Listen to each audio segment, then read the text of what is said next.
أعوذ بالله من الشيطان الرجيم. بسم أعوذ الله بالله من الرحمن الشيطان الرحيم.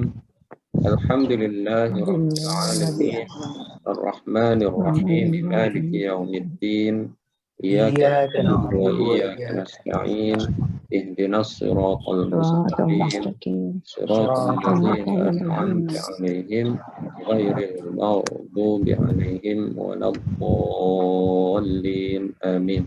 آمين رب اشرح لي صدري ويسر لي ويسر أمري لي أمري واحلل عقدة من لساني يفقه قولي. اللهم افتح علينا حكمتك وانشر علينا من خزائن رحمتك يا أرحم الراحمين. اللهم اشرح بالقرآن العظيم صدورنا ويسر به أمورنا وعظم به أجورنا وحسن به أخلاقنا ووسع به أرزاقنا ونور به قبورنا يا رب آمين. العالمين أثبنا. اللهم ارزقنا فهم النبيين وحفظ المرسلين وإلهام الملائكة المقربين. اللهم إنا نسألك الهدى والتقى والعفاف والغنى ونسألك آمين. التوفيق والإخلاص ودوام النعم وحسن الختام ولا حول آمين. ولا قوة إلا بالله العلي بالله العظيم. Jadi pada hari ini insya-Allah kita akan masuk dan insya-Allah kita akan habiskan surah Al-An'am. Kita akan habiskan surah ini dan sebelum kita teruskan dengan tafsiran ataupun poin-poin penting di dalam surah ini, suka untuk saya bagi tahu surah ini namanya surah Al-An'am. Jadi kita berkenalan dengan surah ini. Surahnya bernama Al-An'am. Apa maksud Al-An'am? Itu binatang ternakan. Binatang ternakan. Kenapa dinamakan surah Al-An'am ini dengan binatang ini, dengan binatang ternakan ini? Kenapa dinamakan? Kerana ada ayat di dalam surah ini menyentuh tentang Al-An'am. Itu ayat 136. Ayat 136 Allah Ta'ala sebut وَجَعَلُوا لِلَّهِ مِمَّا ذَرَأَ مِنَ الْحَرْثِ وَالْأَنْعَامِ نَصِيبًا. Mereka iaitu orang-orang musyrik kafir Quraisy, mereka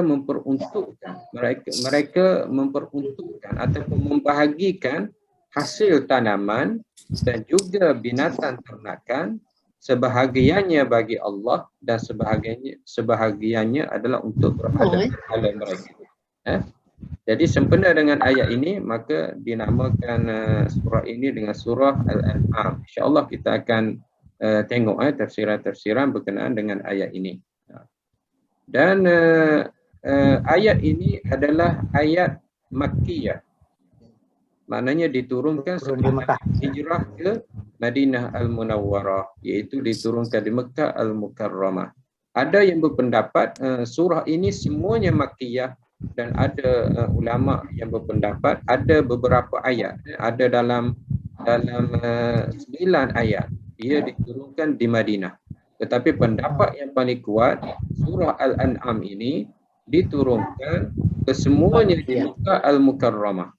Dan sekaligus bukan kata esok, lusa, minggu depan, sebulan depan, bulan depan, tidak. Tetapi surah ini diturunkan sebanyak 165 ayat ini sekaligus diturunkan kepada Nabi Muhammad SAW di Mekah Al-Mukarramah. Itu pendapat yang disebut oleh para tafsir. Dan semasa diturunkan surah ini, diturunkan pada waktu malam dan mengikut Ibn Abbas, terdapat kumpulan-kumpulan malaikat pada malam tersebut. Mereka bertasbih, mereka turun ke langit dunia, sehingga seolah-olah sesuatu yang besar akan diturunkan kepada Nabi Muhammad SAW. Jadi surah ini mengikut kata Ibn Abbas diturunkan sekaligus dan dikelilingi oleh para malaikat yang bertingkat-tingkat, yang meraihkan ataupun yang menyambut turunnya surah Al-An'am ini.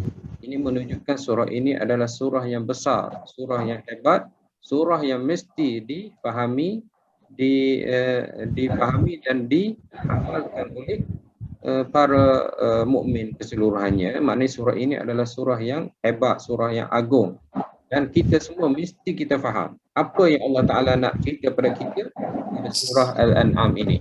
Walaupun nama dia binatang ternakan, dia bukanlah untuk binatang ternakan, tetapi untuk manusia. Cuma namanya saja sempena dengan Al-An'am yang ada di dalam ayat. Okey, itu pengenalan, dan selain daripada itu, surah Al-An'am ini adalah merupakan surah yang dipanggil At-Tawil, artinya surah yang panjang. Ada surah yang pendek, ada surah yang panjang. Jadi surah Al-An'am ini dipanggil surah panjang di dalam Al-Quran. Kalau surah yang juzuk yang ke-6, juzuk yang ke-26, 27, 28, 29, itu kita panggil surah-surah yang pendek. Jadi oleh kerana dia surah yang panjang, ayatnya pun banyak. Ayatnya adalah 165 ayat. Kesemuanya. Dan di dalam susunan surah, dia merupakan susunan yang ke-6 daripada tertib mushaf, maknanya Al-Fatihah diikuti dengan Al-Baqarah, kemudian diikuti dengan Ali Imran, kemudian An-Nisa, kemudian Al-Maidah, dan seterusnya Al-An'am. Dan surah ini bermula dengan pujian, Alhamdulillah.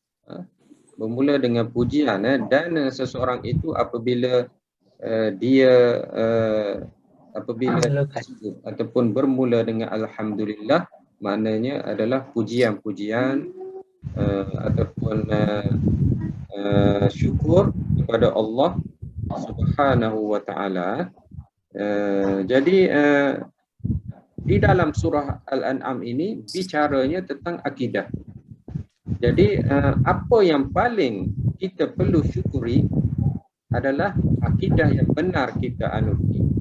Jadi kita boleh kaitkan isi ataupun dia punya tema surah ini adalah akidah, dan jika kamu berakidah dengan akidah yang benar, maka itulah yang patut ataupun yang mesti, yang perlu sebut, yang perlu ucap, perlu bersyukur dengan berkata Alhamdulillah. Jadi seolah-olah kamu mulakan hidup kamu, mulakan kesyukuran kamu dengan akidah yang benar yang kamu anuti itu dengan Alhamdulillah. Jadi Allah Ta'ala mulakan surah ini dengan Alhamdulillah. Bukan banyak surah yang bermula dengan Alhamdulillah. Surah Al-Fatihah dan antaranya adalah surah yang kita belajar pada hari ini. Okey, boleh tutup mic bagi mereka yang tak nak tanya, tak nak soal.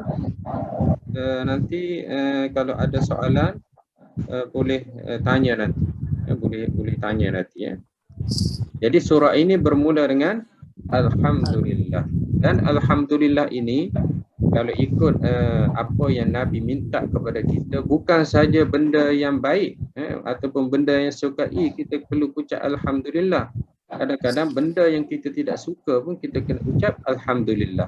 Ada cara, ada doa yang sememangnya diajar oleh Nabi SAW. Kalau benda yang baik kita sebut Alhamdulillah alladzi bi ni'matihi tatimmus shalihat. Kalau benda yang tak baik kita sebut Alhamdulillah ala kulli hal. Saya taib semoga semua dapat amal doa ini dan saya pun dapat pahala. Subhanahu wa ta'ala. Kalau tak baik, mudah saja doanya. Alhamdulillah ala kulli hal. Okey, nampak kat skrin tu? Kalau benda baik kita sebut Alhamdulillahirabbil alamin. Alladzi bi ni'matihi tatimmu as-salihat. Panjang sikit tapi saya rasa Haji Ali tak payah pun nak ingat doa ni Alhamdulillah. Alhamdulillahi alladzi bini'mati, yang bini'matihi, dengan nikmatnya, tatimmu, sempurnalah kebaikan. as-salihat, dengan nikmat Allah sempurnalah kebaikan yang diberikan kepadaku. Tapi kadang-kadang kita ada benda yang kita tak suka. Tak suka itu sebenarnya disandarkan kepada kita.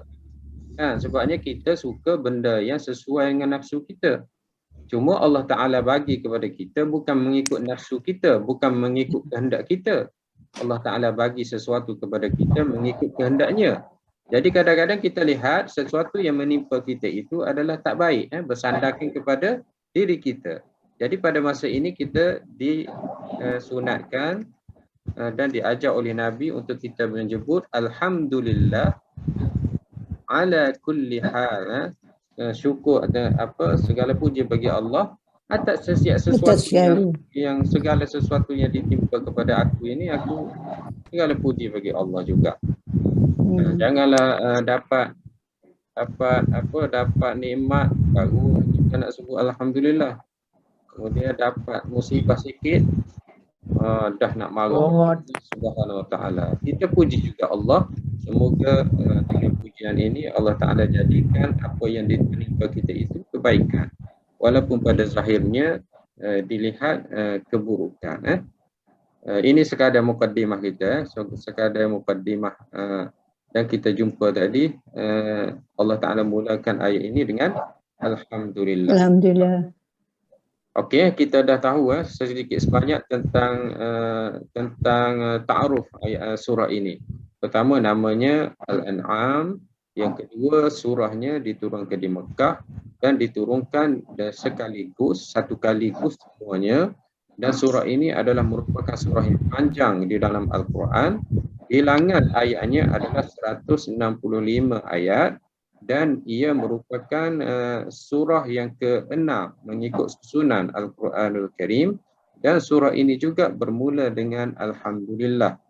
Tidak seperti surah-surah yang lain, dan ia merupakan antara surah yang bermula dengan Alhamdulillah untuk memberi isyarat kepada kita, kita hendaklah bersyukur dengan mengucapkan Alhamdulillah di atas akidah yang kita anuti, akidah yang benar kita imani, di mana surah ini temanya adalah akidah.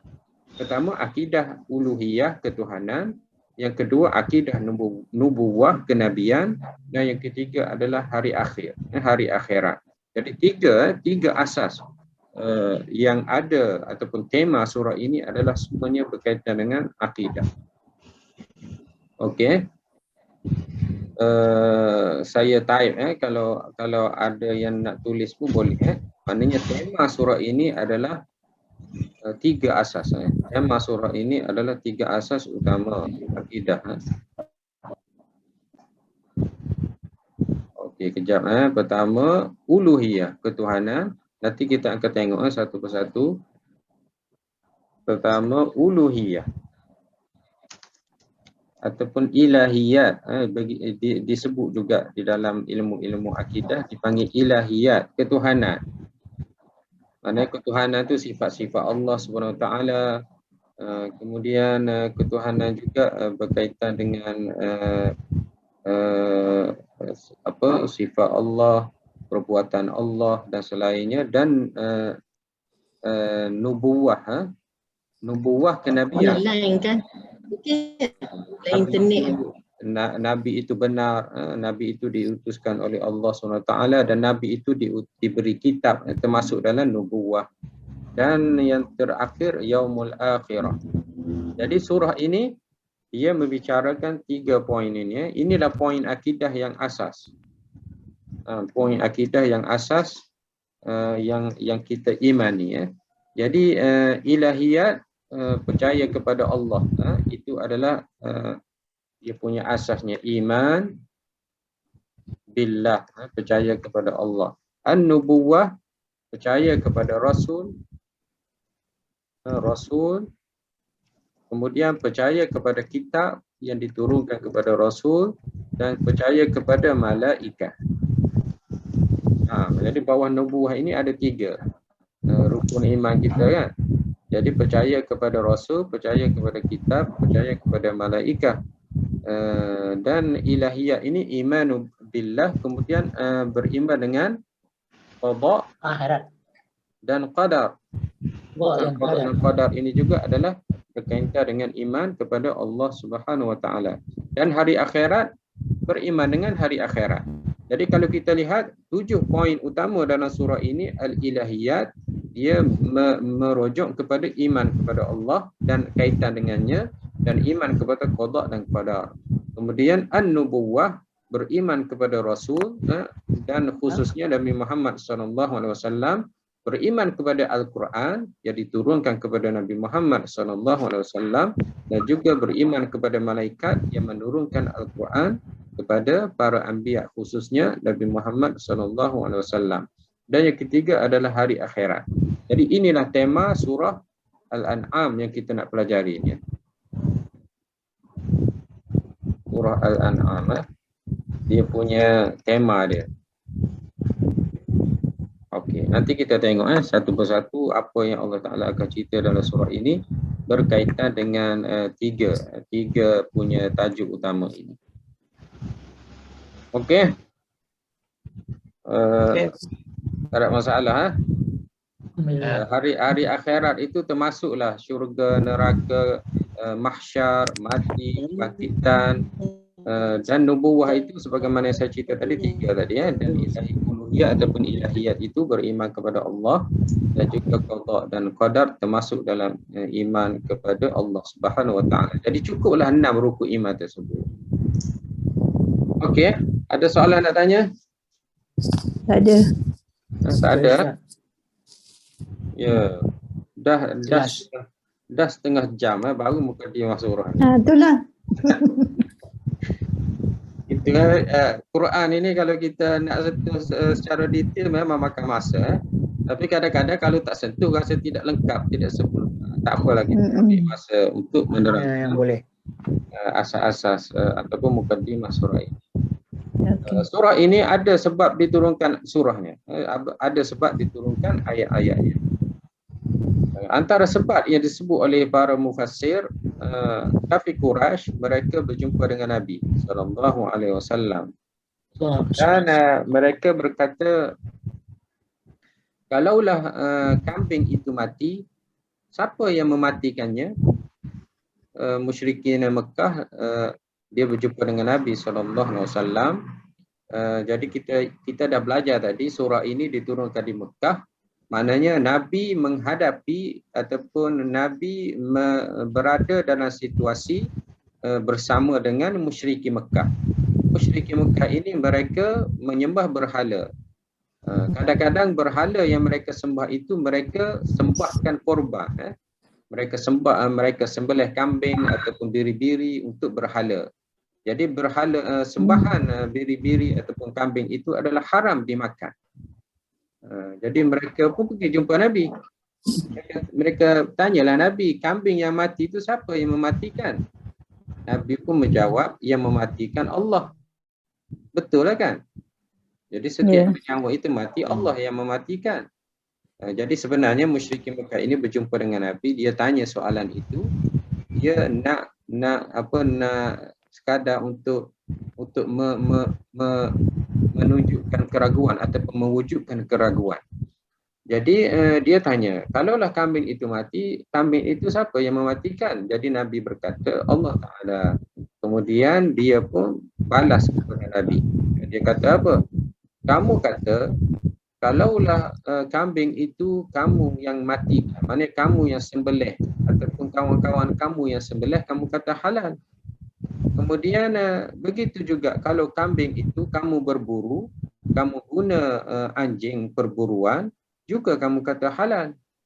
Tiba-tiba Allah Ta'ala yang matikan kambing itu kamu kata haram. Ini tidak boleh dia kata. Sebabnya orang Islam ni, kalau kambing itu mati tanpa disembelih, tak boleh dimakan, tidak begitu, haram. Begitu juga kalau disembelih untuk berhala, ataupun untuk pokok ataupun untuk laut ataupun untuk Tuhan selain daripada Allah juga haram dimakan. Jadi dia bagi tahu macam mana kamu kata kalau kamu sembelih itu halal. Dan juga anjing perburuan yang kamu lepas itu bila dia berburu menangkap kambing juga halal dimakan. Tiba-tiba kamu bagi tahu tadi kambing yang mati itu Allah yang mematikan, tetapi dia tak boleh dimakan. Ini adalah satu perkara yang pelik. Maknanya dia cuba untuk mewujudkan keraguan. Jadi orang-orang yang baru memeluk Islam pun dia akan ragulah. Betul juga kan?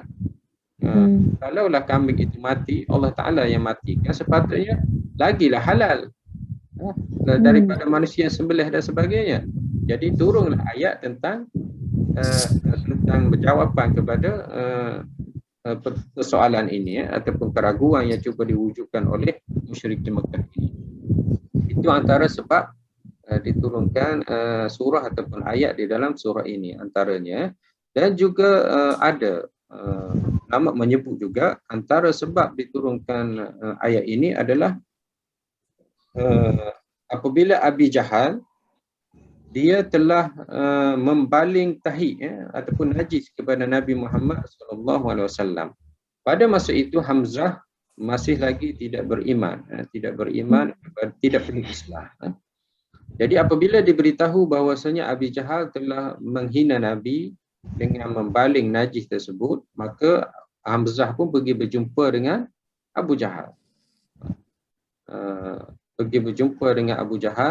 Dan dia pun panggil Abu Jahal. Kenapa baling najis ini kepada Nabi Muhammad SAW? Dan Abi Jahal pun kata apa? Dia kata, wahai Aba Ya'la, ataupun wahai Hamzah, apakah kamu tidak melihat telah datang kepada kita seseorang yang bodoh? Maknanya dia nisbahkan Nabi Muhammad SAW sebagai seorang yang safih, yang tidak cerdik, yang telah membodohkan akal kita, yang telah mencaci Tuhan-Tuhan kita, yang telah bercanggah dengan sembahan datuk nenek moyang kita. Itulah yang disebut oleh Abi Jahal. Kemudian Hamzah dia pun menjawab, sebenarnya kita adalah lagi bodoh daripada Nabi Muhammad SAW. Maknanya kamu semua ini adalah lagi bodoh daripada Nabi Muhammad SAW. Kamu telah menyembah batu-batu selain daripada Allah Subhanahu Wa Taala. Lalu dengan peristiwa ini diturunkanlah ayat tentang disebut tentang berhala, disebut tentang kafir Quraisy, banyak dalam ayat-ayat, insya-Allah kita akan jumpa nanti ya.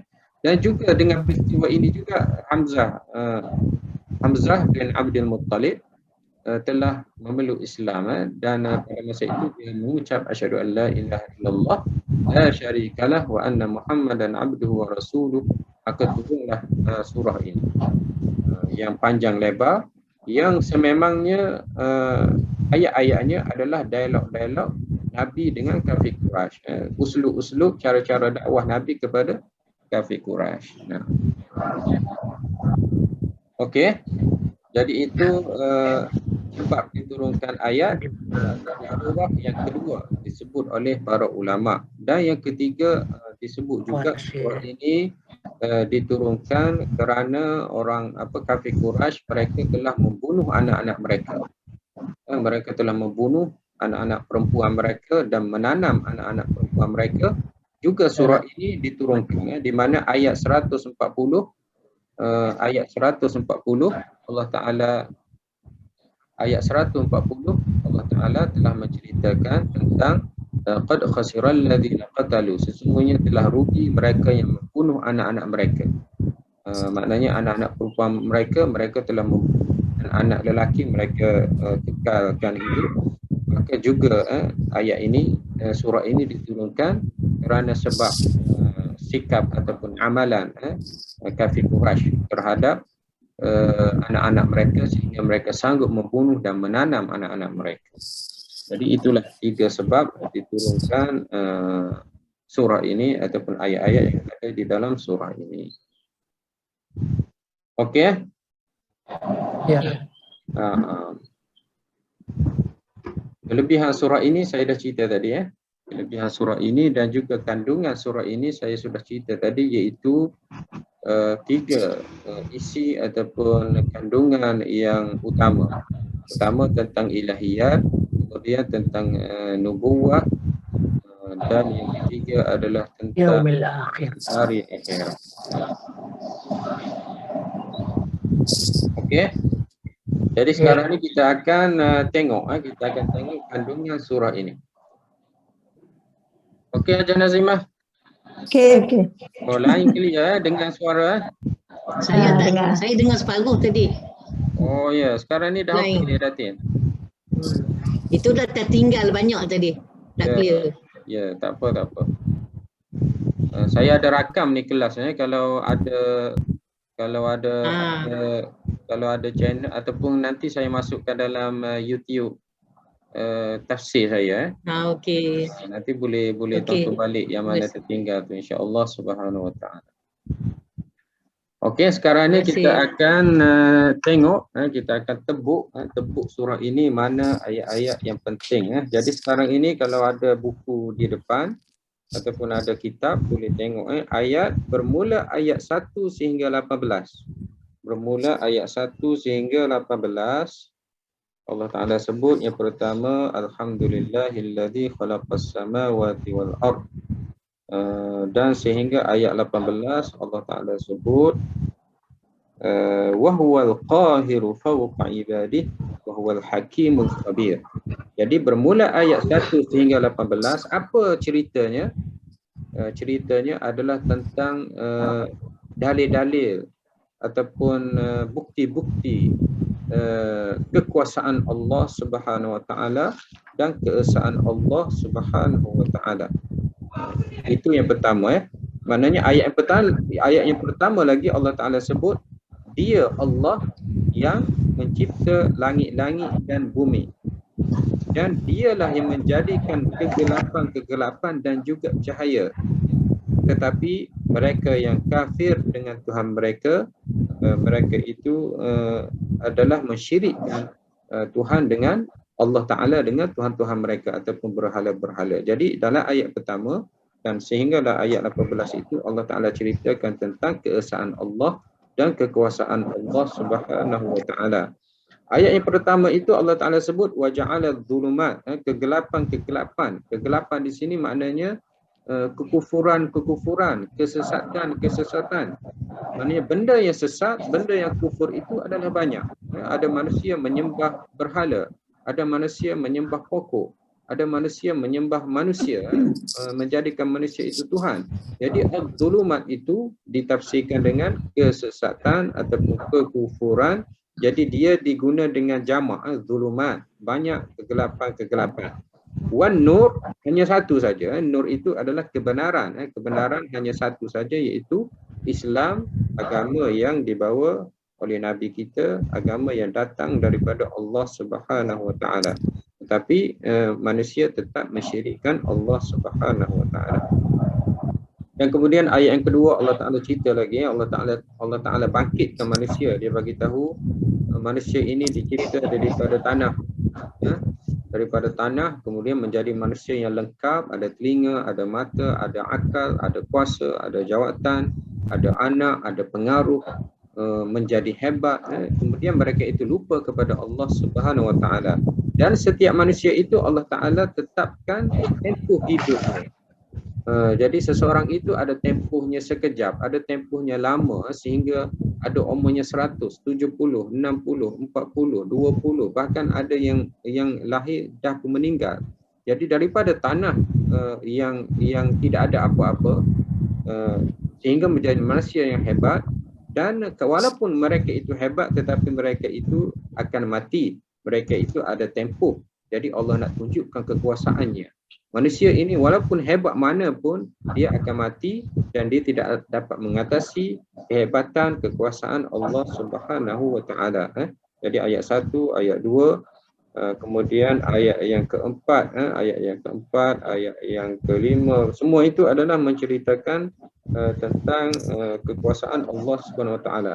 Dan Allah Taala juga menyebut dalam ayat yang ketujuh, Allah Taala sebut apa?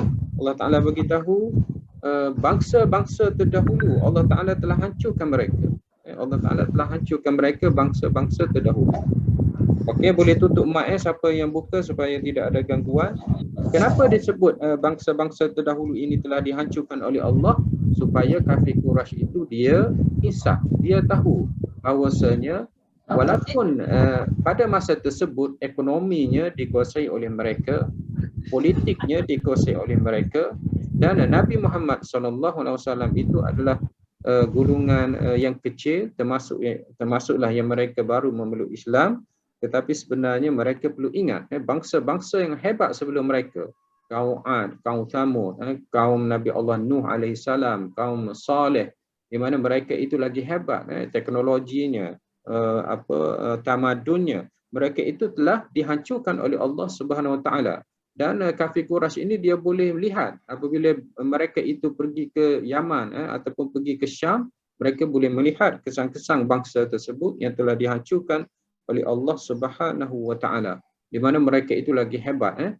Apa maknanya? Supaya mereka itu berfikir sebagaimana umat-umat terdahulu boleh dihancurkan oleh Allah, begitu juga mereka boleh dihancurkan, boleh dimusnahkan, boleh diturunkan azab oleh Allah Subhanahu Wa Taala. Jadi ayat ini juga adalah untuk menunjukkan kekuasaan Allah Subhanahu Wa Taala.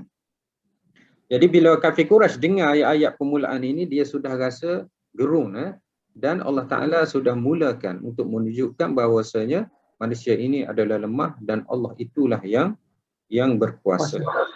Okey, kemudian ayat yang ke-7, ayat yang ke-8 itu lebih kepada dialog. Bagaimana orang kafir itu mereka menjadikan alasan, kadang-kadang benda yang kita rasa benda yang kita rasa biasa saja. Maknanya Allah Taala telah turunkan Al-Quran melalui Jibril alaihissalam kepada Nabi Muhammad sallallahu alaihi wasallam, dan Quran ini mereka sendiri akui bahawasanya dia adalah daripada Tuhan, bukan sahaja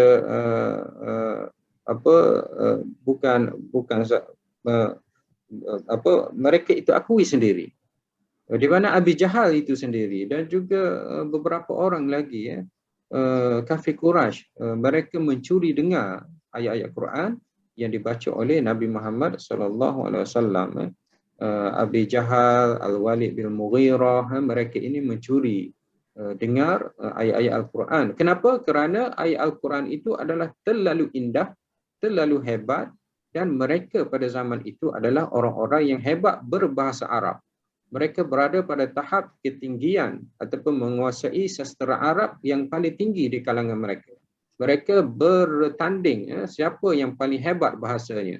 Apabila turun Al-Quran, Al-Quran itu dapat mengatasi kehebatan bahasa yang ada pada mereka.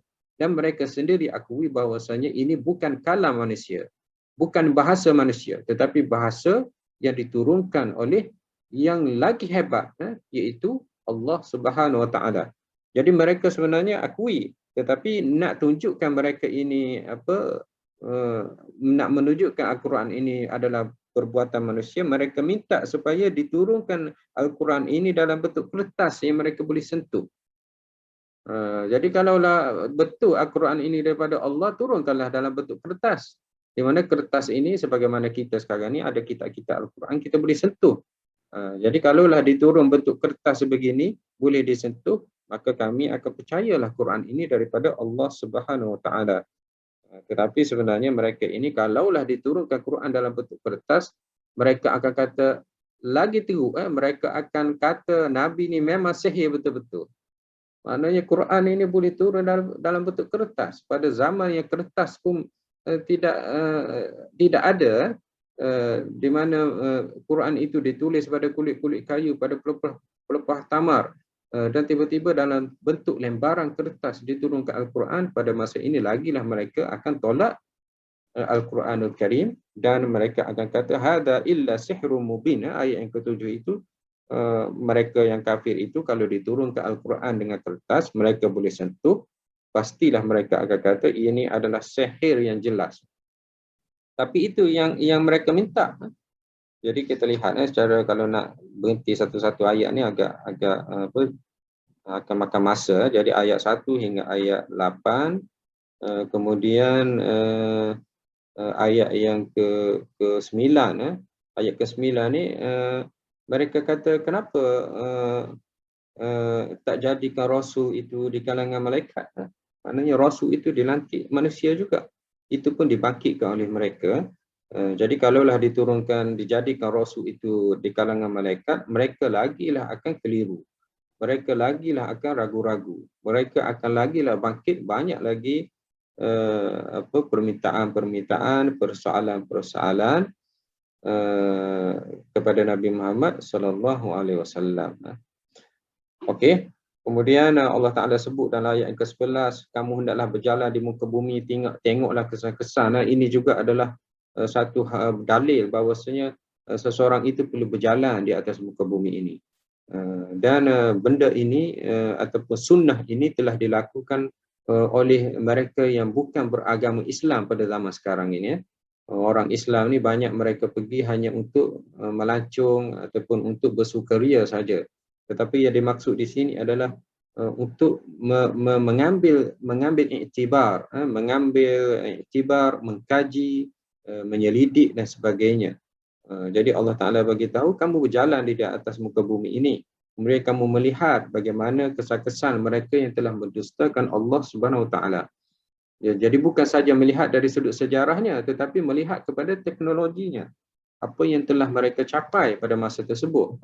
Ini dilakukan oleh orang-orang kafir, sehingga Petra yang berada di Jordan itu pun ditemui oleh bangsa Perancis.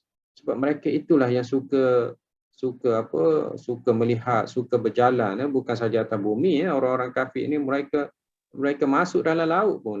Mereka lihat bagaimana binatang dalam laut. Tetapi semua itu atas asas untuk mengkaji, menyelidik. Tapi bayangkanlah kalau orang itu Muslim, mukmin, bila dia melihat semua itu, sudah pasti akan menambah keimanannya. Bahkan banyak di kalangan saintis, mereka telah memeluk Islam apabila mereka mengkaji ataupun melihat makhluk ataupun nikmat Allah Subhanahu Wa Taala. Jadi ayat yang ke-11, ayat yang ke-12, Allah Ta'ala sebut, ini benda yang paling penting. Allah Ta'ala sebut, kataba ala nafsihi rahmah. Maknanya Allah Ta'ala telah mewajibkan, walaupun tidak boleh kita guna wajib kata Allah SWT, tapi kataba ini Allah Ta'ala telah tulis. Allah Ta'ala telah tetapkan. Allah Ta'ala telah putuskan. Ke atas diri Allah Subhanahu Wa Ta'ala itu adalah rahmah, kesian belas. Kesian belas ataupun ada timbang rasa dan selainnya. Kesian belas Allah Ta'ala itu selepas itu disebut tentang hari kiamat. Maknanya pada hari kiamat nanti manusia akan diadili, orang kafir, orang mukmin, orang munafik. Tetapi semua keadilan yang akan ditegakkan itu adalah berasaskan kepada rahmah Allah Subhanahu Wa Ta'ala, iaitu kesian belas Allah Subhanahu Wa Ta'ala. Jadi ayat ke-14, tema yang sama, Allah Ta'ala cuba untuk menunjukkan kekuatan, kekuasaan, keesaan Allah Subhanahu Wa Ta'ala, di mana Allah Ta'ala kata dialah yang mencipta langit dan bumi. Kemudian Allah Ta'ala sebut wa huwa yut'imu wa la yut'am. Allah Ta'ala sebut benda yang paling basic, maknanya dia Allah Subhanahu Wa Ta'ala yut'imu wa huwa yut'imu wa la yut'am. Dia yang memberi makan dan bukan dia yang diberi makan. Allah Ta'ala sebut tentang makanan supaya manusia ni kadang-kadang tidak perlulah dibangkitkan benda yang tinggi ataupun benda yang besar. Kadang-kadang tentang makanan itu pun boleh dijadikan satu topik untuk menyedarkan mereka. Maknanya makanan yang mereka makan itu adalah datang daripada Allah Subhanahu Wa Ta'ala, dan Allah Ta'ala tidak perlu kepada makanan dan selainnya. Jadi ayat 13, ayat 15 sehinggalah ayat 18 itu Allah Subhanahu Wa Ta'ala mengatakan untuk menegaskan bahawasanya dialah yang berkuasa. Allah Ta'ala sebut apa? Wa huwal qahir. Ini adalah agak tegas, dan dialah yang berkuasa ke atas hamba-hambanya. Wa huwal hakimul khabir, dan dialah yang maha bijaksana dan khabir, pakar, pandai, tahu kesemuanya. Maha mengetahui, maha pakar. Khabir ini lebih daripada alim. Alim itu tahu, tapi khabir ini adalah pakar, mahir, betul-betul tahu. Jadi Allah Ta'ala itu ada namanya Hakim, ada namanya khabir, dan khabir itu kita boleh terjemahkan amat mendalam ilmunya, amat mendalam ilmu pengetahuannya. Dan sebelum itu ayat 17 tu Allah Taala sebut apa?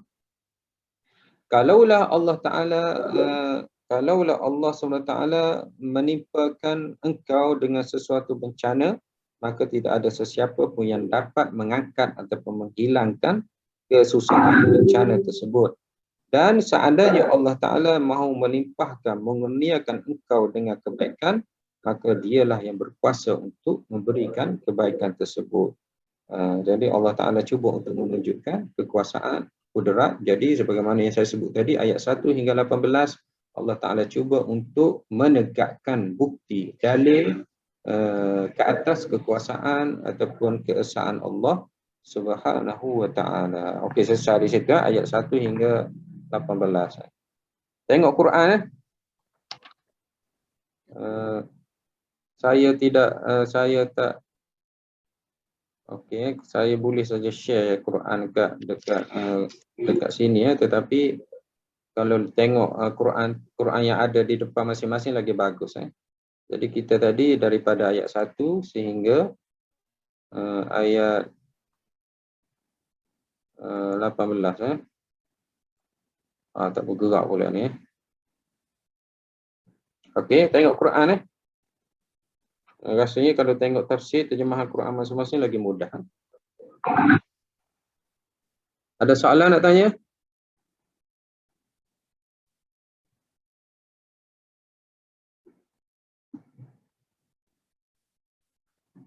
Ada soalan, Datuk? Tuan Nazimah?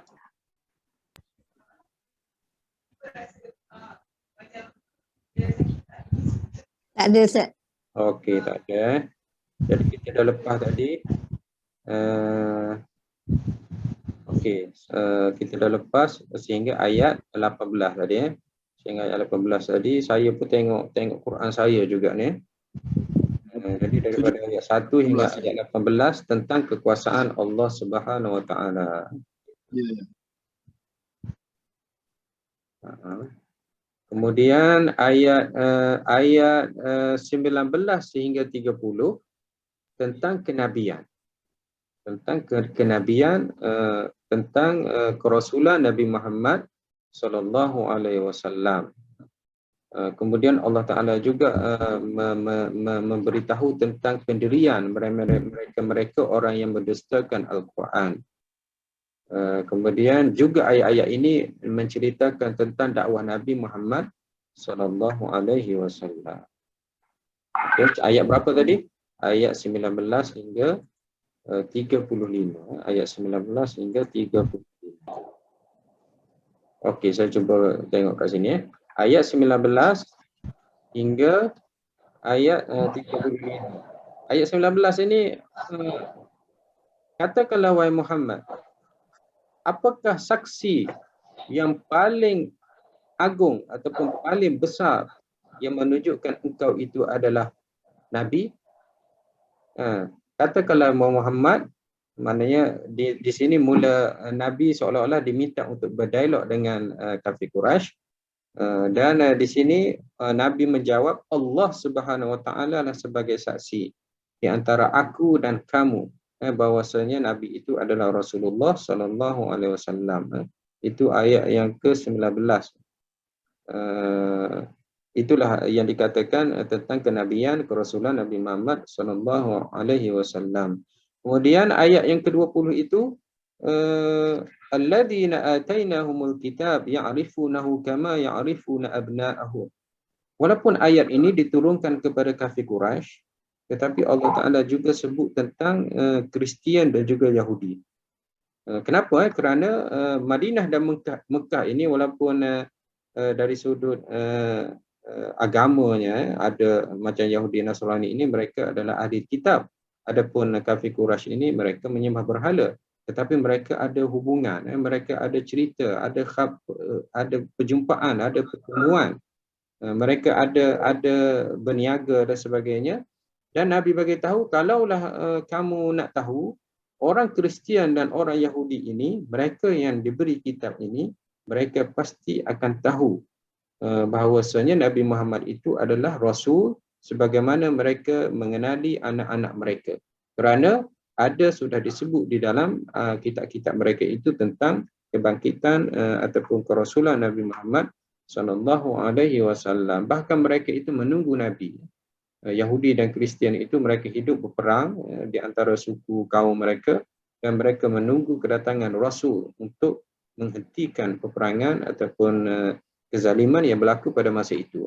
Tetapi bila datangnya Nabi, mereka menolak Nabi Muhammad SAW atas asas bangsa dan selainnya.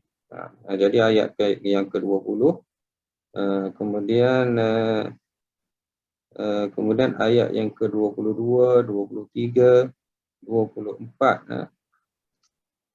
Ini Allah Ta'ala bagi tahu gambaran, cerita. Allah Ta'ala kata, pada hari kami bangkitkan mereka kesemuanya.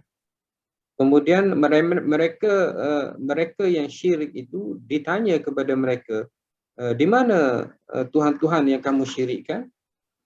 Yang kamu dakwa itu adalah Tuhan-Tuhan kamu? Ini adalah lebih kepada Allah Ta'ala cuba untuk gambarkan. Maknanya Allah Ta'ala utuskan Nabi. Dan Nabi ini sepatutnya mereka ikut, mereka beriman kepada Nabi tersebut. Contohnya Rasul kita Muhammad SAW. Jadi kafir Quraisy ini sepatutnya dia beriman dan percaya kepada Nabi Muhammad SAW. Tetapi mereka tidak percaya kepada Nabi. Mereka percaya kepada berhala-berhala yang mereka sembah itu.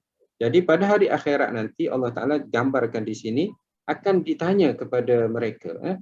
Apabila mereka diperintah untuk masuk ke dalam neraka, akan ditanya kepada mereka, mana Tuhan-Tuhan kamu? Tuhan-Tuhan kamu yang kamu sembah, Tuhan-Tuhan kamu yang kamu kata benar, Tuhan-Tuhan kamu yang kamu kata kamu boleh minta pertolongan, Tuhan-Tuhan kamu yang kamu sembah itu, di mana sekarang ini mereka itu? Jadi sudah pasti mereka kata, sudah tidak ada, Tuhan-Tuhan mereka itu pun bukannya Tuhan yang benar.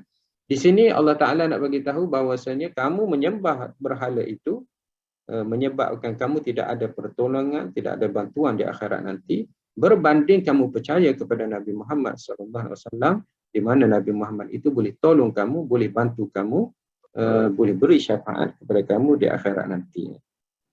Supaya mereka itu boleh berfikir.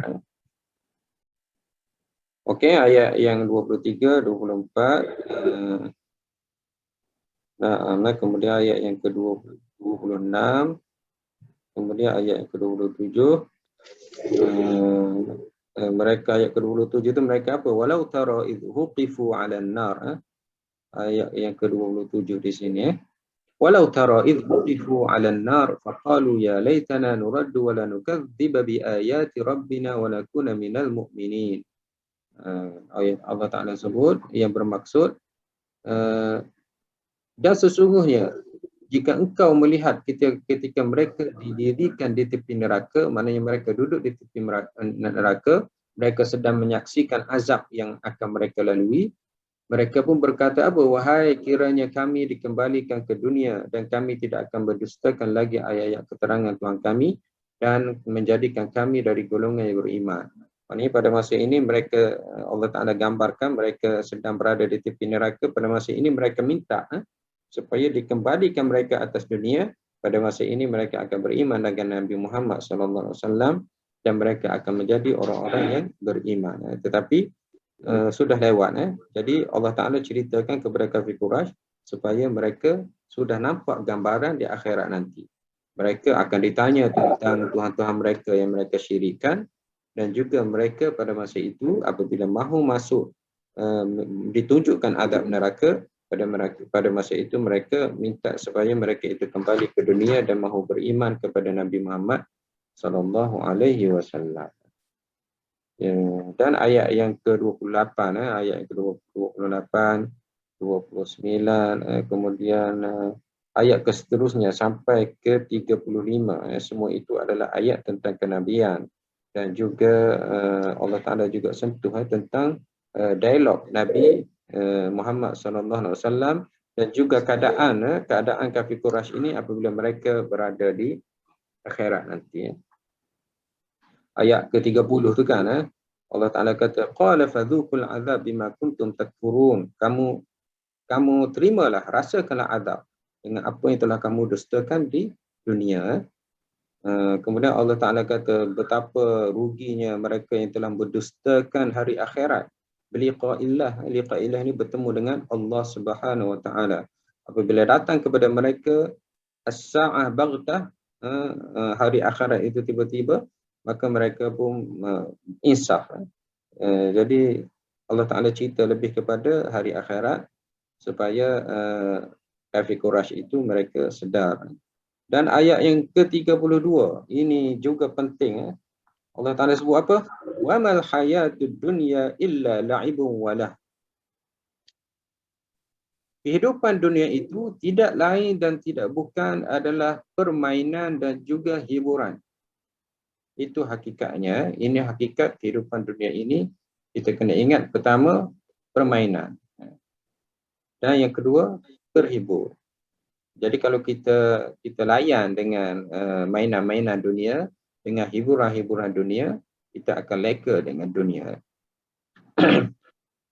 Dan akhirat itu adalah lebih baik. Maknanya dunia ini walaupun dia penuh dengan permainan, dengan penuh hiburan, jangan kamu leka dengan dunia ini. Kenapa? Kerana akhirat itu lebih baik bagi sesiapa yang bertakwa kepada Allah, yang takut kepada Allah Subhanahu Wa Ta'ala. Ini adalah satu kenyataan supaya kafir Quraisy itu dia sedar. Kafir Quraisy ini dia hidup dengan penuh dengan hiburan, penuh dengan permainan, dengan zinanya, dengan araknya.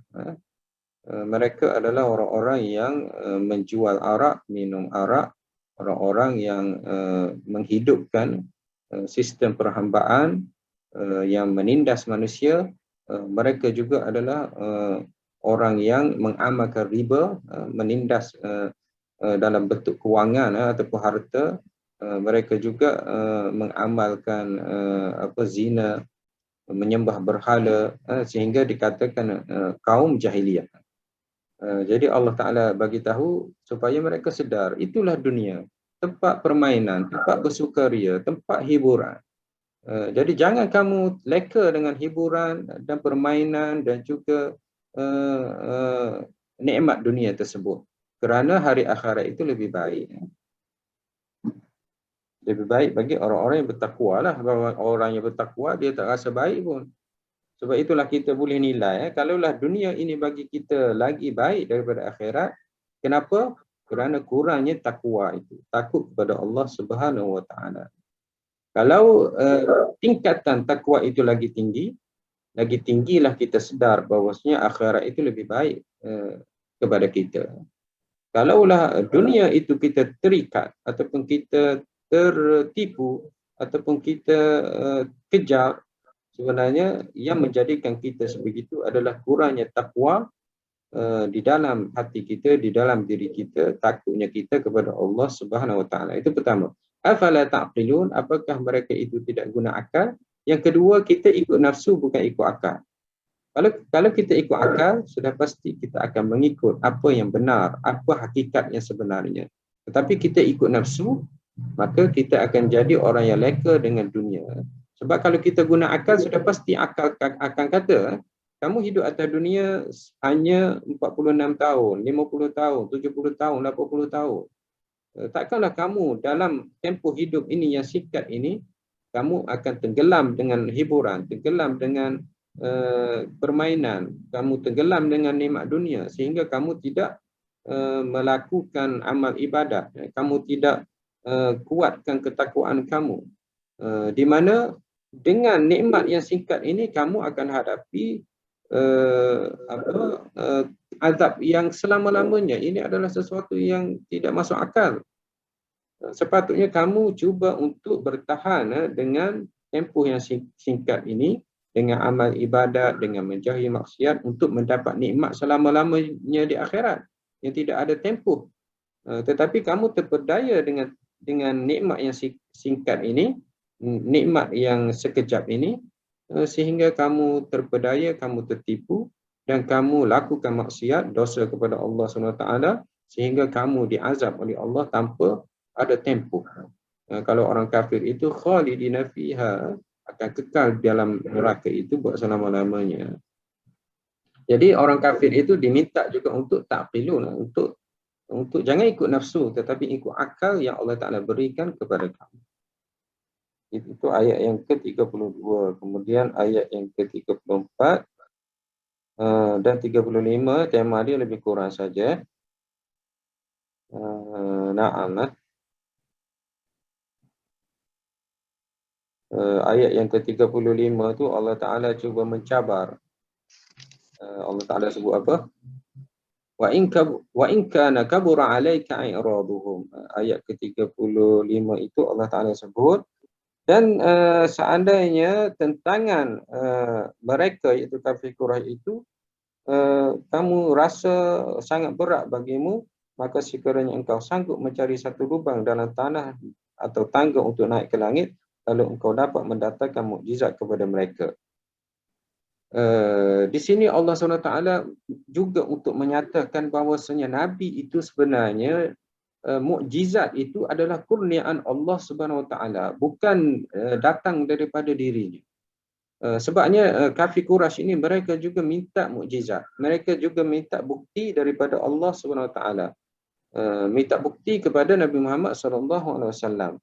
Jadi Nabi Muhammad ini dia tidak dapat datangkan bukti ataupun mukjizat kecuali dengan izin Allah Subhanahu Wa Taala. Jadi Allah Taala menyatakan di sini, seandainya orang kafir Quraisy itu mereka sangat menentang kamu dan mereka cuba untuk meminta mukjizat kepada kamu, dan juga Nabi pun mengharapkan Allah Ta'ala turunkan mukjizat kepadanya, dan Nabi beritahu kepada Nabi, seandainya kamu mampu, kamu boleh gali lubang cari mukjizat itu, ini hanya kiasan saja.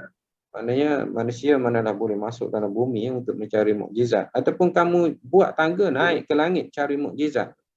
Tetapi semua itu adalah tidak dapat, kerana mukjizat itu walaupun Nabi itu adalah Rasul, pesuruh Allah, kekasih Allah, tetapi mukjizat itu adalah dikurniakan oleh Allah Subhanahu Wa Taala mengikut masanya, mengikut kehendaknya, mengikut kemahuan Allah Subhanahu Wa Taala. Okey, dari ayat 35 itu mukjizat adalah datang daripada Allah, bukannya datang daripada Nabi SAW. Dia adalah kurniaan Allah kepada Nabi Muhammad SAW. Okey, selesai poin yang kedua. Ayat berapa tadi? Ayat yang ke-19 sehingga 35. Kemudian ayat 36 sehingga 58, Allah Ta'ala menyatakan sebab orang-orang musyrikin ini menolak Al-Quranul Karim. Allah Ta'ala ceritakan tentang sebab. Kemudian Allah Ta'ala juga ceritakan tentang azab-azab umat-umat terdahulu. Kemudian Allah Ta'ala juga mengingatkan manusia supaya tidak mengikut jalan-jalan yang sesat. Jadi ayat yang keberapa? Ayat 36 sehinggalah 58. Ayat yang ke-6 sehinggalah 58. Ceritanya tentang poin-poin yang saya sebut tadi. Okey? Banyak dah saya bercakap ni. Okey. Masih lagi ikut masih lagi dengar saya punya cerita ni. Takut saya bercakap ni. Kita dengar semua. Kita dengar. Ikut-ikut. Ustaz ingat kami tak dengar. Ya. Tadi mute. Sebab Kalau dia Takut dah tak ada dekat kursi. Semua dah lari dah. dengar. Ini makna Al-Quran ni. Sama. Kalau tengok mana tu okey, dengar saja suara saya, tengok ayat-ayat Quran saya sebut. Kita sambil melihat ayat-ayat Quran. Ya. Ustaz boleh tengok kalau orang tak ngantuk. Tak ada gambar tu. Yalah. Haji Ali tu okey ke tak tu Haji Ali tu Alhamdulillah sangat mengikuti. Dia apa mute. Haji Khairuddin. Haji Ya. Khairuddin. Saya dengar. Belum Okey. mengantuk. Bila nak Kalau- cakap, kalau tekan nak- unmute. Kalau nak manfaat lagi, buka laptop ataupun notebook, sambung kepada TV. Boleh lagi dengar satu keluarga, bawa buku kitab dan sebagainya. Tapi kena sambung lah daripada laptop kepada TV. Skrinnya besar lah. Dan semua nampak semua lah. Datuk Arsyad, Datin semua mungkin masuk dalam TV tu lah. Lagi comel ya. Dan jadi macam TV lah. Satu keluarga pun boleh Ustaz. dengar celoteh saya ni. Tadi saya nak try buat tapi tak pandai. Oh Nak suruh ya. anak buat. Ya, nanti anak buat lah. Nanti minta anak buat. Jadi Datuk pun tak perlu lagi buka handphone.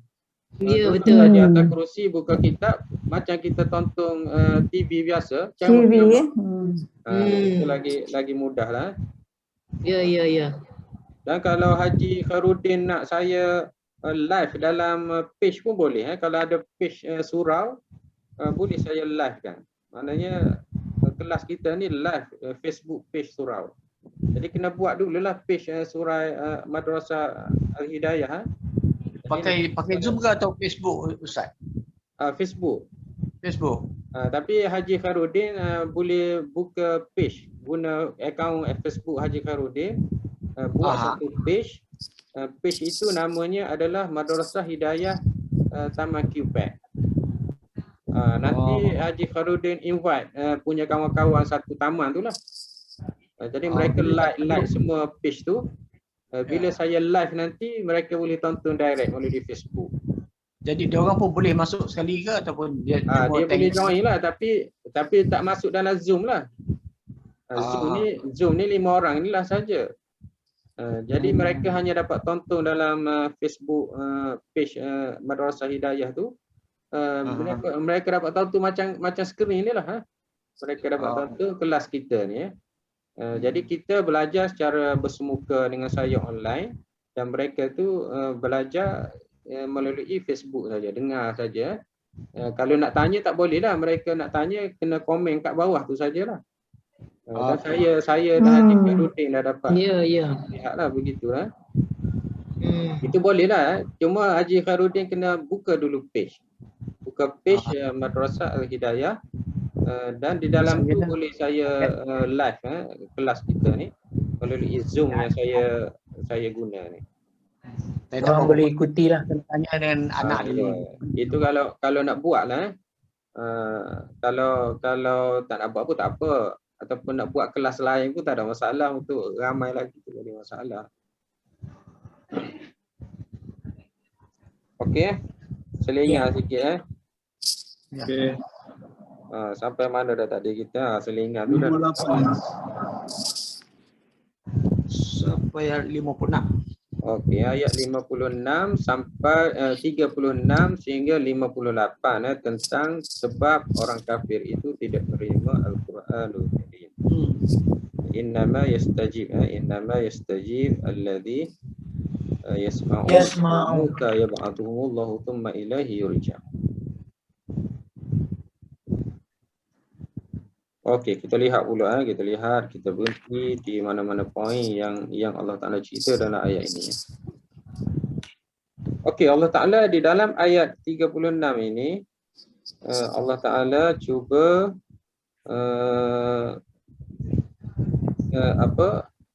cuba beritahu dua golongan. Pertama, Allah Ta'ala beritahu sesungguhnya hanya orang yang menerima orang yang menerima dakwah Nabi SAW, alladzina yasma'un. Maksudnya orang yang menerima dakwah Nabi Allah, orang yang menerima ayat-ayat Al-Quran adalah mereka yang yasma'un, yang mendengar. Jadi Allah Ta'ala di sini telah pun menggariskan antara sebab hidayah seseorang itu adalah dia suka mendengar ataupun dia sudi mendengar. Kalau dia sudah tutup telinga mereka, tak nak mendengar, bagaimana mereka itu nak mendapat hidayah? Itulah yang Nabi Muhammad SAW hadapi dalam dakwah kafir Quraisy. Orang kafir Quraisy ini mereka tak nak dengar. Kan?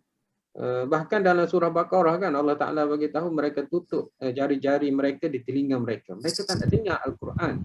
Mereka tidak dengar isi-isi Al-Quran. Mereka tak nak dengar wahyu yang diturunkan kepada Nabi Muhammad SAW. Ini adalah sebab pertama kenapa mereka tidak beriman dengan Al-Quran. Iaitu mereka tak nak dengar. Adapun orang yang nak mendengar, maka mereka akan menerima Al-Quranul Karim. Bahkan kafir Quraisy ini apabila mereka mendengar Al-Quran, mereka akan rasa takut, mereka akan rasa sakit hati. Mentah. Al-Quran ini adalah mahu membaiki mereka. Jadi seolah-olah Al-Quran ini sebagai petir. Bila turun Al-Quran, mereka dengar Al-Quran, petir itu mengena hati mereka. Jadi mereka tak nak dengar Al-Quran.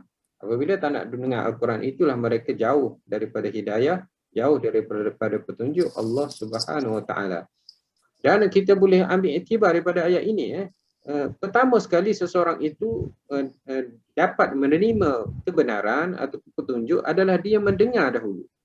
Jadi dengar dahulu, barulah kita boleh percaya ataupun boleh menerima. Tapi kalau dah tutup telinga, macam mana nak terima? Kita hidup seharian ya. Sebelum kita cakap tu orang tak nak dengar. Bagaimana mereka nak terima kebenaran? Begitu juga berlaku pada zaman Nabi Muhammad SAW. Okey, itu ayat yang ke-36. Okey. Kemudian ayat yang ke-38 Allah Ta'ala cerita tentang kehebatan, kebesaran Allah Subhanahu Wa Ta'ala. Dia beritahu apa? Dia beritahu tidak ada pun binatang yang melata di bumi. Kemudian tidak ada pun burung-burung yang terbang dengan kedua sayapnya di atas langit. Semua itu adalah umamun amsalukum. Semua itu adalah umat-umat seperti kamu. Maksudnya Allah Ta'ala nak beritahu kepada kafir Quraisy, kamu kata kamu hebat, kamu kata kamu ada sistem, kamu ada kerajaan, kamu ada kekuasaan, tetapi sebenarnya benda makhluk Allah di atas muka bumi ini adalah seolah-olah satu umat. Contohnya burung-burung yang terbang itu dengan dua sayap itu, mereka ada sistem, mereka ada peraturan, mereka ada puak, mereka ada kekuasaan, mereka seolah-olah umat seperti kamu. Di mana semua itu adalah Allah Ta'ala yang memberi rezeki. Ma farratna fi kitabin min syai'. Allah Ta'ala yang tulis ke semuanya. Ajar mereka, rezeki mereka, sakit mereka, Semua ada. semuanya. Jadi janganlah kamu manusia kamu rasa kamu ni hebat. Sebenarnya semua itu makhluk-makhluk lain semuanya juga adalah umat-umat seperti kamu. Begitu juga mereka binatang-binatang yang melata atas muka bumi ini dengan lembunya, dengan kambingnya, dengan untanya, dengan biawaknya, dengan apa-apa saja, buaya, binatang yang berada, harimau, singa dan sebagainya, itu adalah umat-umat. Umat-umat ataupun makhluk-makhluk yang seperti kamu. Ada sistemnya, ada permusuhan, ada sistem kehidupan, ada rezeki-rezeki yang Allah Ta'ala berikan kepada mereka. Ma farratna fil kitab min syai'. Allah Ta'ala tidak kurang pun di dalam menentukan rezeki-rezeki ataupun kehidupan ajak-ajak mereka. Kemudian semuanya Allah Ta'ala beritahu thumma ila rabbihim yuhsyarun. Kemudian mereka itu akan kembali dibangkitkan kepada Allah Subhanahu Wa Ta'ala. Kita pun tahu manusia akan turun dihisab dan binatang-binatang ini akan dibangkitkan kemudian menjadi tanah. Dan kalau ada perbalahan ataupun ada persengketaan antara binatang itu, mereka akan dibalas di pada mahsyar sebelum dihancurkan menjadi tanah. Jadi Allah Ta'ala cuba untuk orang kafir Quraisy itu berfikir. Mereka menunggang unta dan mereka melihat burung sehingga ada yang membela burung helang dan sebagainya. Dan burung itu adalah tanda baik buruk yang mereka gunakan orang kafir Quraisy ini. Jadi semua itu adalah umat ataupun bangsa sepertilah juga kamu wahai kafir Quraisy. Kemudian ayat 39 Allah Ta'ala beritahu apa mereka yang berdustakan ayat-ayat kami summun wa bukmun fil dhulumat. Ini adalah satu perlian, satu herdikan ataupun kalau kita bahasa kasar lah kita kata kepada seseorang kamu ni pekak ataupun buta. Ini adalah kasar kan. Tapi Allah Ta'ala guna di dalam ayat ini Allah Ta'ala sebut summun ayat 39 Allah Ta'ala kata orang yang mendustakan ayat-ayat kami ini sebenarnya mereka itu tuli. Kemudian mereka juga adalah bisu. Maknanya walaupun mereka itu boleh bercakap, walaupun mereka itu boleh mendengar, sebenarnya mereka itu adalah tuli. Mereka juga adalah bisu. Dan orang yang tuli, orang yang bisu berada di dalam kegelapan. Maknanya sebenarnya Allah Ta'ala nak bagi tahu kamu ni pekak, buta, tuli, apa lagi tadi? Kamu ni bisu, kamu ini pekak. Zulumat itu kamu juga buta. Sebabnya bila seseorang itu berada dalam kegelapan, maknanya dia lah tak nampak lah, buta. Jadi itulah hakikatnya. Jadi ayat ini sebenarnya kalau orang kafir Quraisy baca tu dia rasa kasar sikit. Maknanya kamu ni yang tidak dengar Al-Quran, tidak percaya kepada Al-Quran, hakikatnya walaupun mata kamu cerah, walaupun telinga kamu berfungsi, walaupun mulut kamu itu boleh bercakap, tapi sebenarnya kamu ini seperti orang buta, seperti orang tuli, seperti orang bisu. Itu hakikatnya. Kadang-kadang orang buta itu ada mata hatinya. Orang tuli dan selainnya juga adalah lebih baik daripada kafir Quraisy ini. Okey. Okey. Dan ayat 40 Allah Ta'ala kata apa pendapat ataupun ceritakanlah kepada kami seandainya kami datangkan kepada kamu azab Allah ataupun tiba-tiba datang hari kiamat, pada masa ini kamu nak seru siapa? Allah Ta'ala tanya. Sebenarnya dalam surah Baqarah ini dia ada banyak kul. Sehingga ulama beritahu surah Baqarah ni dia ada dua cara Allah Ta'ala guna di dalam untuk menanam akidah ataupun membentang akidah kepada kafir Quraisy. Pertama dengan cara kul. Kul ini maknanya Allah Ta'ala cuba mengajar Nabi. Katakanlah begini, katakanlah begitu. Kamu cuba berdebat, kamu cuba tanya. Allah Ta'ala cuba talqin, iaitu ajar Nabi Muhammad SAW. Yang kedua, Allah Ta'ala guna cara takrir. Allah Ta'ala guna takrir, maknanya Allah Ta'ala cuba untuk menyatakan sesuatu tentang umat-umat terdahulu, tentang akidah kekuasaan Allah SWT, tentang azab hari akhirat. Jadi Allah Ta'ala cuba takrir, nyatakan. Jadi dalam ayat ini kafir Quraisy mereka sembah berhala. Jadi berhala itu tak ada telinga, tak ada mata. Berhala itu mereka yang buat, mereka yang jual. Berhala itu tak boleh bergerak. Berhala itu kalau lalat hinggap di hidung pun berhala itu tidak dapat halau. Berhala itu sebenarnya patung yang tidak ada apa-apa. Jadi Allah Ta'ala tanya, Allah Ta'ala minta kepada Nabi Muhammad, cuba kamu tanya kafir Quraisy. Seandainya diturunkan azab kepada mereka dan tiba-tiba datang hari kiamat, mereka nak minta tolong dengan siapa? Kalau mereka nak minta tolong dengan berhala yang tidak ada kuasa itu. Jadi kalaulah kamu ini benar ataupun ikhlas ataupun jujur, maknanya kamu akan beriman dengan Allah Subhanahu Wa Taala. Kamu sudah pasti tad'una berdoa kepada Allah Subhanahu Wa Taala supaya Allah Taala selamatkan kamu ataupun Allah Taala jauhi kamu daripada azab tersebut. Tetapi itulah Allah Taala dah sebut awal-awal lagi mereka itu tak nak dengar semua apa yang disebut ini. Okey, ayat berapa tadi Allah Taala sebut tentang nubuwah? sehingga ayat 58 sehingga ayat 58. Jadi selepas itu Allah Taala sebut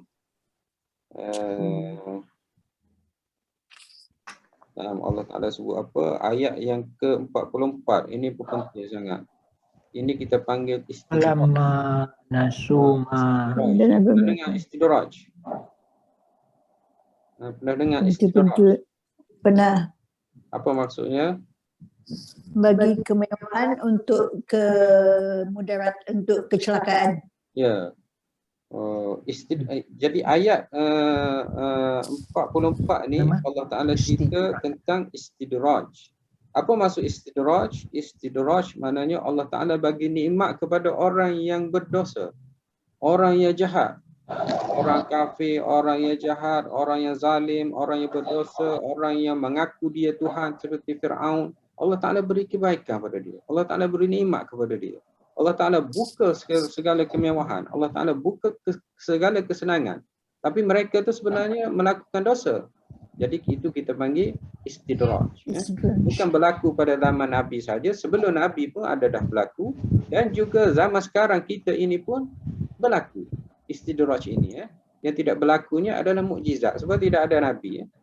Keramah Allah Ta'ala bagi kepada orang yang saleh.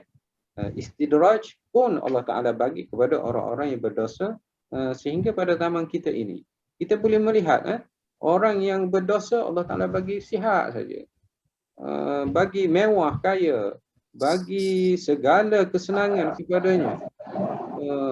Kita lihat kenapa Allah Ta'ala buat begini? Sedangkan orang yang soleh tidak seperti mereka. Ini kita panggil istidraj, di mana Allah Ta'ala sebut apa? Falamma nasu ma dzukiru bih, apabila mereka itu lupa dengan tazkirah yang telah diberi kepada mereka, maknanya Allah Taala bagi mereka susah, mereka lupa juga, tidak bertaubat. Allah Taala beri mereka sakit demam, mereka juga tidak bertaubat. Allah Taala bagi teguran-teguran yang berupa musibah, mereka pun tidak kembali kepada Allah SWT. Selepas itu Allah Taala kata apa? Fatahna alaihim abwaaba kulli syai'. Kami telah buka ataupun kami pasti buka kepada mereka abwab, pintu-pintu, banyak pintu. Maksudnya pintu kesihatan Allah Ta'ala bagi pada mereka. Pintu kekuasaan jawatan Allah Ta'ala bagi kepada mereka. Pintu apa lagi? Pintu anak pinak, kaum, kerabat, pengaruh Allah Ta'ala beri kepada mereka. Kemewahan, dapat melancong, dapat makan, Allah Ta'ala buka kepada mereka. Jadi banyak pintu-pintu Allah Ta'ala buka kepada mereka, kulli syai', semua cabang, semua bentuk. Kenapa? Allah Ta'ala mahu terus mereka hidup dengan kelekaan. Allah Ta'ala mahu terus mereka lalai dengan nikmat-nikmat tersebut. Hatta idza farihu bima utu, dan semasa mereka duduk dalam keadaan sukaria itu, Allah Ta'ala pun akan mengambil mereka. Baghtatan, Allah Ta'ala turunkan azab secara tiba-tiba. Allah Ta'ala mati mereka secara tiba-tiba. Pada masa ini mereka sudah tidak ada harapan lagi. Jadi ini ayat diturunkan kepada kafir Quraisy, tetapi kita juga kena ingat, kita dan juga masyarakat kita perlu ingat, kadang-kadang kita hidup dengan kemewahan kesenangan ini adalah istidraj. Bagaimana kita nak kenal istidraj ini? Seandainya nikmat yang Tuhan bagi itu mendekatkan kita kepada Allah, itu bukan istidraj. Tapi seandainya nikmat yang kita kecapi ini menjauhkan kita kepada Allah, semakin hari semakin jauh. Semakin banyak nikmat, semakin banyak dosa.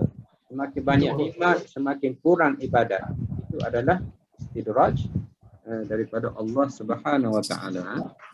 Semoga kita semua bukan termasuk dalam golongan yang Allah Taala ceritakan dalam ayat 44 ini. Zaman Nabi adalah golongan yang lemah.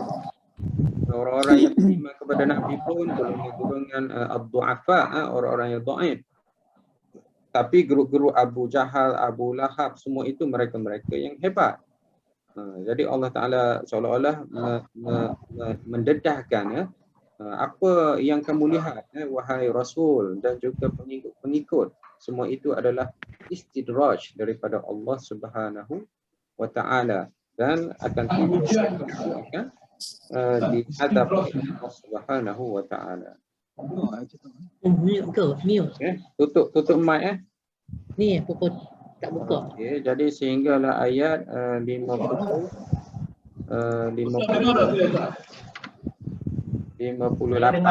Allah Taala ceritakan tentang nubuwah. Ustaz tak dengar ke surah Haji Asyad? Dia bertanya soalan. Oh ya, dengar ya. Tapi Haji jauh Dengar jauh-jauh. Haji Datuk tak buka mic Mute ke?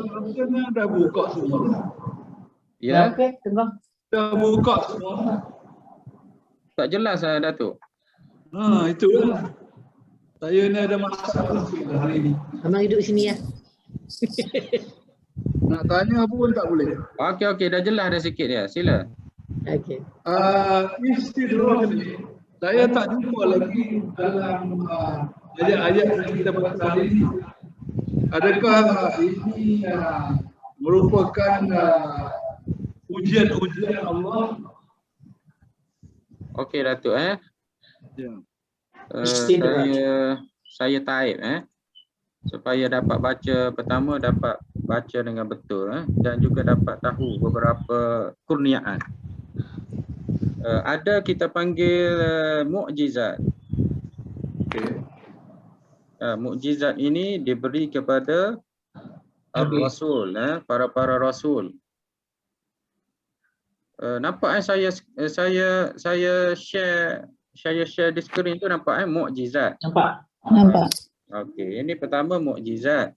Mukjizat itu adalah perkara yang pelik diberi kepada para rasul supaya menguatkan lagi bukti-bukti bahawasanya ia adalah rasul, pesuruh datang daripada Allah Subhanahu wa taala. Itu kita panggil mukjizat.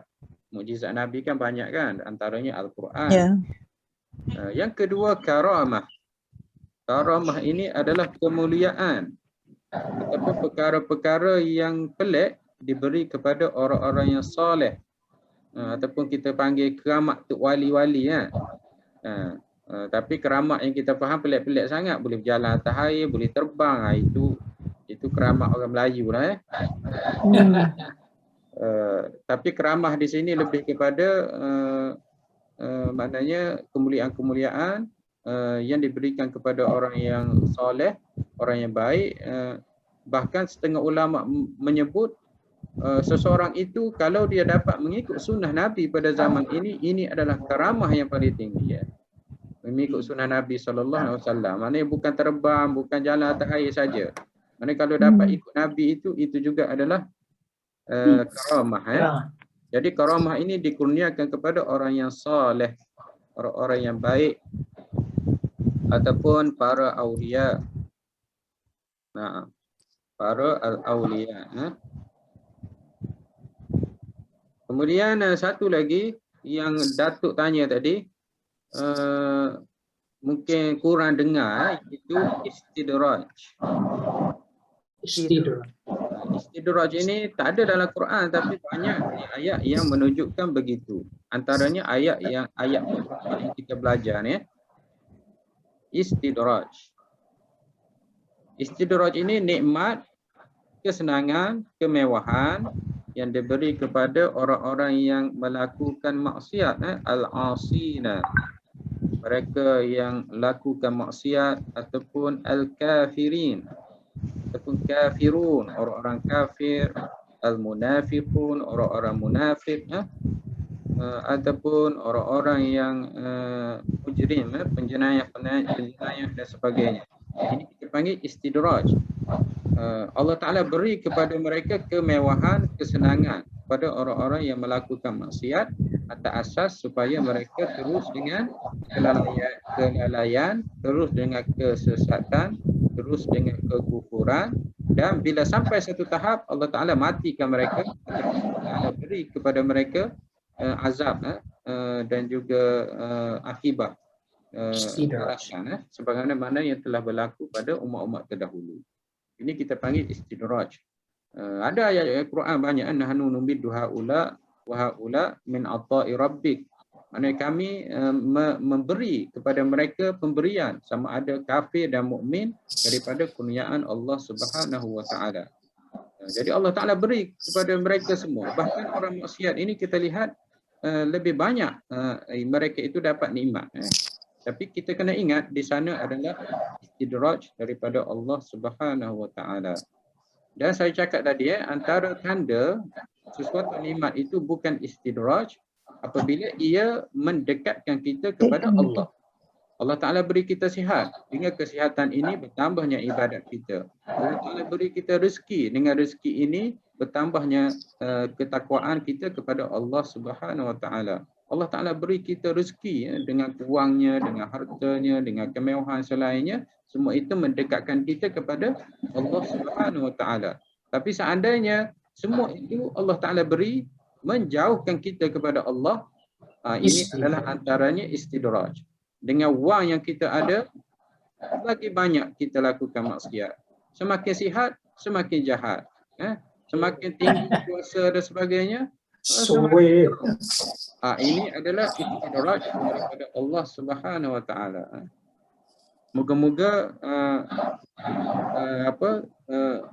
seseorang itu dia dapat insaf, dia dapat sedar supaya dia tidak terus leka dan akhirnya apabila sampai ajalnya mati tak sempat untuk bertaubat kepada Allah Subhanahu Wa Taala. Ini yang berlaku pada zaman dahulu, umat-umat terdahulu seperti Firaun.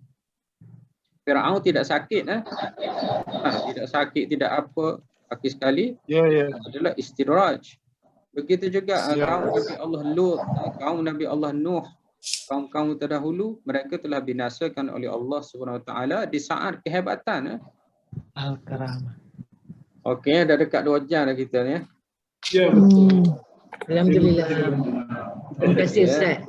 Banyak ilmu. Ya. Bagus. Kata nak cerita tentang ini pun kita dah ringkas ni. Sampai ke mana tadi? Ayat yang ke Ya, maknanya ayat 44. Ayat 44. 39 sehingga 58 Allah Ta'ala ceritakan sebab-sebab musyrikin Mekah tolak Al-Quran. Antaranya takdilah Allah Ta'ala istidraj, beri mereka istidraj sehingga mereka terus tolak Al-Quranul Karim. Sebelum Allah Ta'ala beri istidraj itu, Allah Ta'ala sudah memberi peringatan. Peringatan berbentuk Al-Quran, peringatan berbentuk sakit, demam dan sebagainya. Tapi mereka masih lagi tidak kembali kepada Allah. Pada masa ini dah Allah Ta'ala sebut, Allah Ta'ala buka segala pintu-pintu kesenangan, kemewahan atas asas supaya mereka itu terus lupa kepada Allah Subhanahu Wa Ta'ala.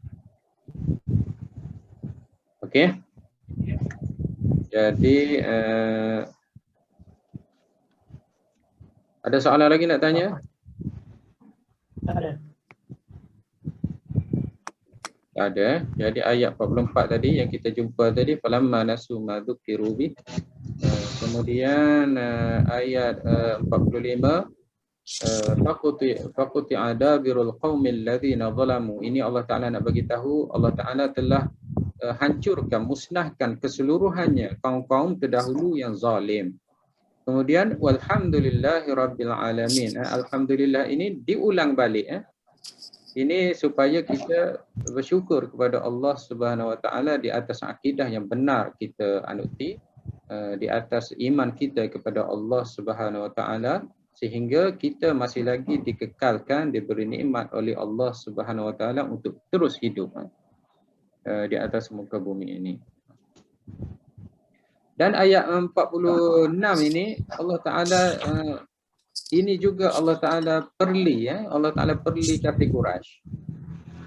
Kafir Quraisy ini mereka menyembah berhala. Mereka menyembah berhala di mana berhala itu tidak dapat melihat dan tidak dapat mendengar. Dan kafir Quraisy itu sendiri boleh dengar, boleh lihat. Jadi kafir Quraisy manusia, dia dapat dengar, dia dapat lihat, tetapi dia sembah berhala yang tidak dapat dengar, tidak dapat lihat. Dari sudut kesempurnaan, kafir Quraisy itu lagi sempurna daripada Tuhan ataupun berhala yang dia sembah. Jadi Allah Ta'ala pun perli di sini. Kalaulah engkau jadi tuli, engkau jadi buta, maknanya penglihatan engkau itu Allah Ta'ala ambil, Allah Ta'ala butakan engkau, Allah Ta'ala jadikan engkau itu tuli, dan Allah Ta'ala matikan hati-hati engkau. Siapa yang boleh bawa kepada engkau balik pendengaran dan penglihatan tersebut? Jadi ini adalah satu pertanyaan supaya kafir Quraisy itu sedar. Berhala yang mereka sembah itu tidak dapat mengembalikan penglihatan dan juga pendengaran mereka seandainya mereka itu tuli. Kenapa? Kerana berhala itu sendiri pun buta dan tak dapat melihat. Takkanlah orang yang tak ada dia boleh beri kepada orang lain kan? Orang yang berhala yang buta itu dan juga tuli itu, bagaimana dia boleh berikan, kembalikan penglihatan dan juga pendengaran? Yang diambil sudah pasti Allah SWT lah yang berkuasa untuk memberikan kepada mereka. Okey. Selepas itu ayat 48 Allah Taala beritahu 49 Allah Taala beritahu 48 ni nabi itu hanyalah sebagai mereka yang memberi berita baik dan mereka yang memberi peringatan. Okey. Sehinggalah ayat 56 tadi 52 ni. Wala tatrudil ladzina yad'una rabbahum bil ghadati yuriduna wajhah. Janganlah kamu menghalau mereka yang menyeru kepada Allah pagi dan petang. Kemudian ayat yang ke-42 ayat 52 tadi Allah Ta'ala sebut mengusir orang yang berdoa kepada Tuhan mereka pada waktu pagi dan petang, sedangkan mereka menghendaki keredaan Allah Subhanahu wa Ta'ala. Dan maka sekiranya engkau mengusir mereka, maka engkau termasuk dalam kalangan orang yang zalim. Zalimin. Ya.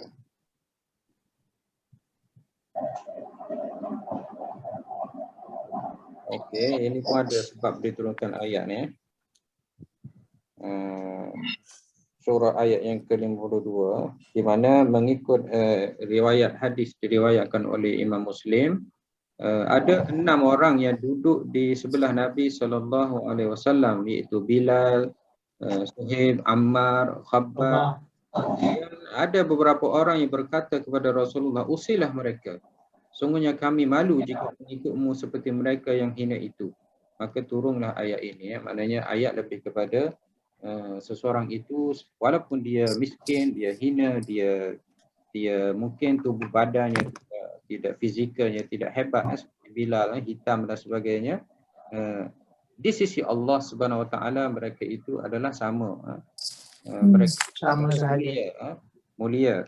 Maknanya perbezaan kita adalah berdoa kepada Allah Subhanahu Wa Taala. Seandainya datang kepada kita orang yang hebat, orang yang sebagainya, janganlah kita hina mereka-mereka ini. Mungkin ayat ini juga sesuai dengan surah apa tu? Abasa wa tawalla an ja'ahul a'ma. Ada surah itu. Allah Taala tegur Rasulullah sallallahu alaihi wasallam mengutamakan orang-orang yang kafir Quraisy daripada Abdullah bin Mas'ud yang buta. Jadi itu adalah lebih kurang tafsiran ayat 52. Sehinggalah ayat 58 Allah Taala sebut 52 ayat 58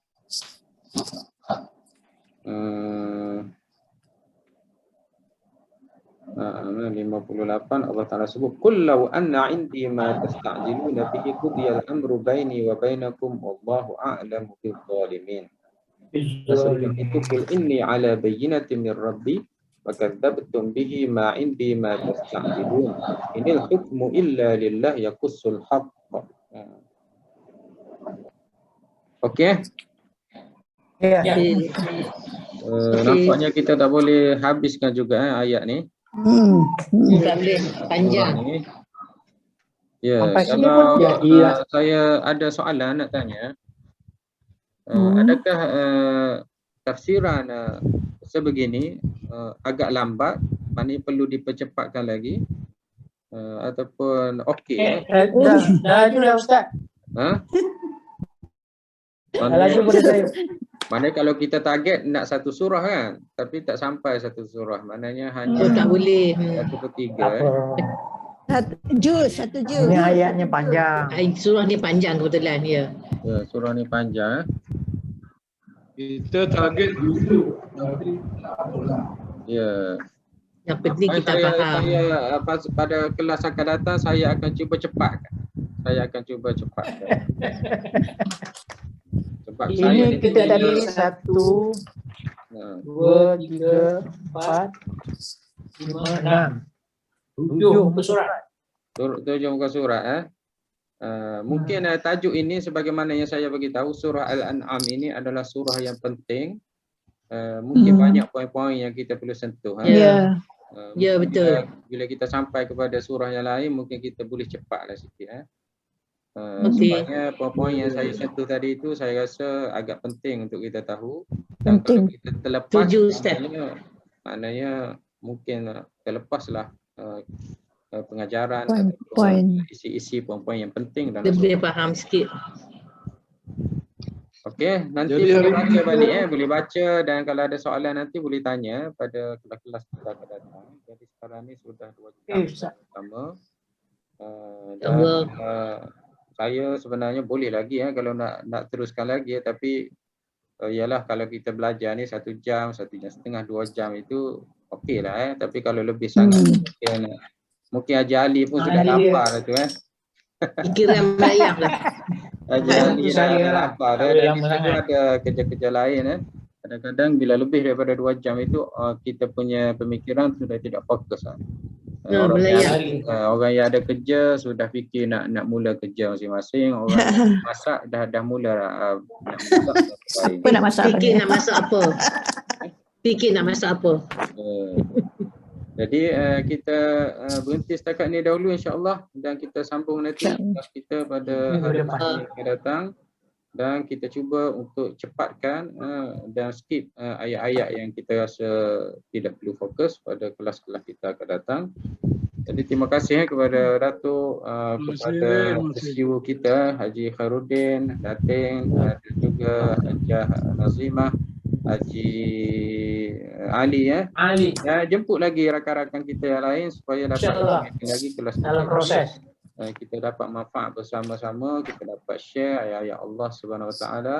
Semoga dengan kita mentafsir, membaca ayat Allah, hati kita dapat lembutkan hati kita, dapat memahami pengajaran-pengajaran yang penting ada di dalam Al-Quran Al-Karim. Barakallahu fikum wa jazakumullahu khair. Wassalamualaikum warahmatullahi wabarakatuh. Waalaikumsalam. Warahmatullahi wabarakatuh.